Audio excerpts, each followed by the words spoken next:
Welcome to the Vegas Lawyer Channel. I'm Robert Cottle, founder of the Cottle Firm, where we're dedicated to making you the smartest person in the room.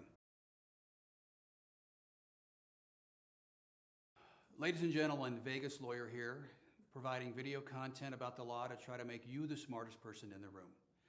If you like what you see, hit the like button, subscribe please. That gets the word out to a lot more people. Now, hot topic here, it's evictions. Originally going to talk about tenant rights, but evictions is probably a hotter topic. So let me tell you what we understand the current state of law to be.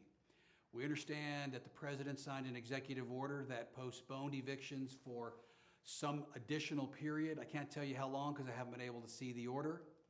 But at the same time, the landlord is not allowed to effect an eviction on a tenant. Residential only. Commercial is a different story. But we're talking to you, the public, and if you're renting a property and your landlord comes to you to try to evict you, you need to tell them there is an executive order that prohibits him from evicting you. If you have a problem, you need to reach out to your mayor, your councilman, and your attorney general. They'll have a hotline for evictions. Most every state has set up a methodology by which consumers can reach them to complain about evictions, and they will stop evictions. I know here in Nevada, our Attorney General Aaron Ford set up a specific website and hotline so the public can go there and they can basically tell him what's going on, and he can decide whether or not to reach out to the landlord and threaten legal action if he tries to evict him. So if you're sitting at home, you don't have the ability to pay your rent, you need to know that at least for the near future, you're allowed to stay there.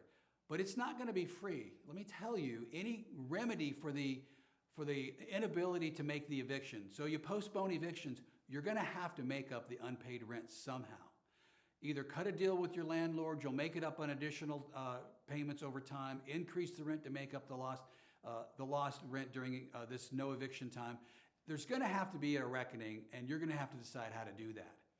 Now, getting on to what I intended to talk about was tenant rights. Most people that go into it's called a leasehold in the law, but basically you rent an apartment or you lease an apartment. The same rules apply. What I'm going to tell you applies across the United States. It's generally the law. Most states have put it into codes or statutes. Now, it works like this. It's basically a bargain. The landlord says, you can rent my property, and the tenant agrees to pay a certain amount of rent. Every month, on time, you get 5 days grace period. But the tenant agrees to pay rent, in exchange for which the landlord makes basically 5 promises. 1, that the tenant will have privacy.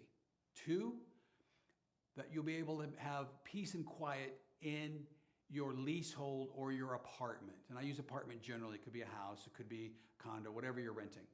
3, that you'll have the right to use it exclusively. Nobody can come in and kick you out. He can't put stuff. He can't use some rooms for storage. 4, safety and security. It's very important in these days that you know whatever you rent, you've got safe security. And 5, basic utilities. That's really called habitability. So let's talk about the first one, privacy. You need to understand a couple of things. You have the right as a tenant to have privacy inside the 4 corners of your apartment or your house. But you need to understand, if you go out onto the balcony or you do something that can be seen by public view, not looking into your apartment, but by public view on the balcony, that's not private. That can be viewed, and you need to be aware, it can be videoed. Video of a private person in a public setting is fair game.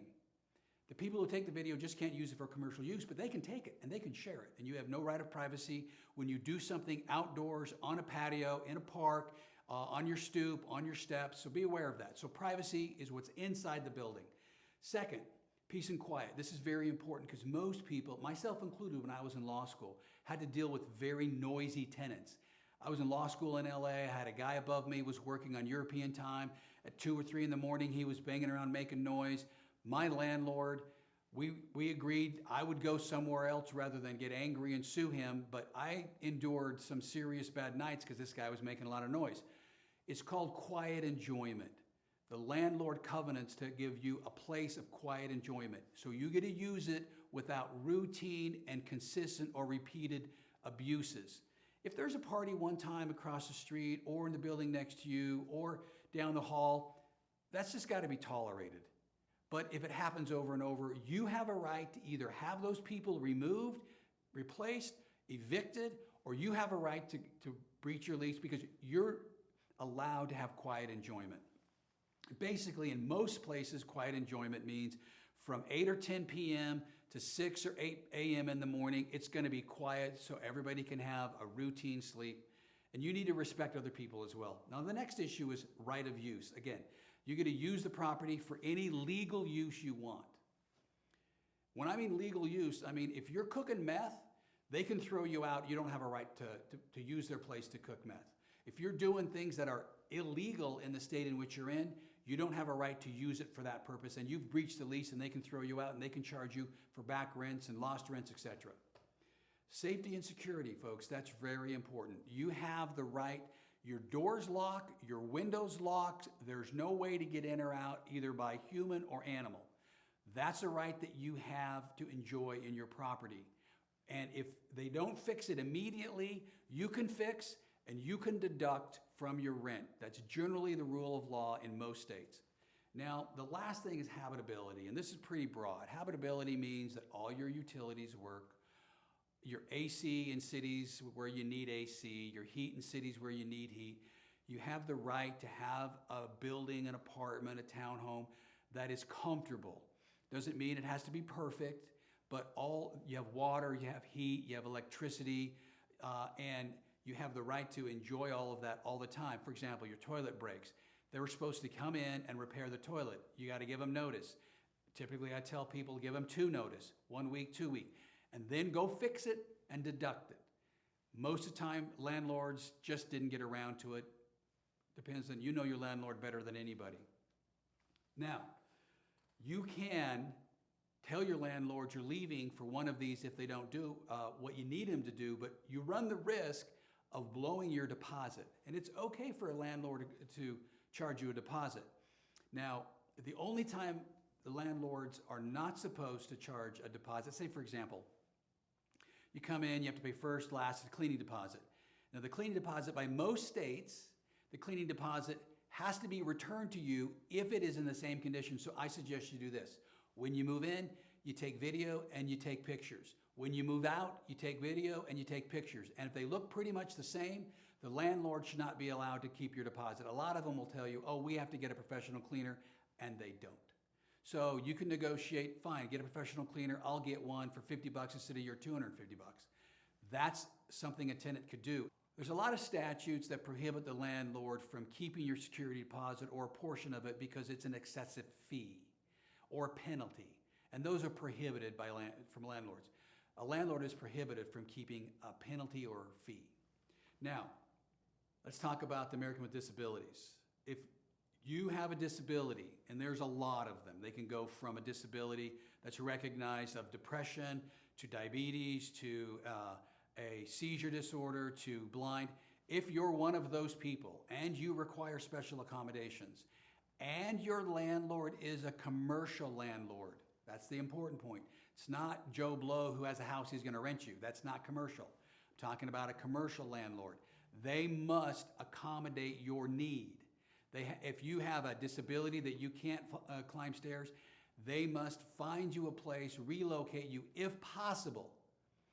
If you have a seeing eye dog because you're blind, they have to accommodate that, and they cannot charge you additional fee for a pet because that dog is considered to be an extension of you.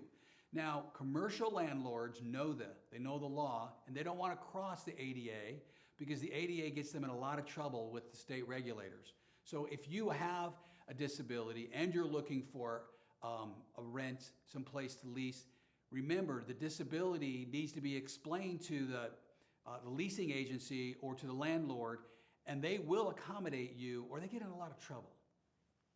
Now, lastly, a lot of people want to have pets. They want and that's okay. The landlord can charge you an additional cleaning fee for a pet because most people believe pets are going to be not as clean as you. But if it gets to be a problem, just say, listen, I don't want to stay here and go somewhere else. You can't force your rule of wanting your pet on a landlord. So don't try.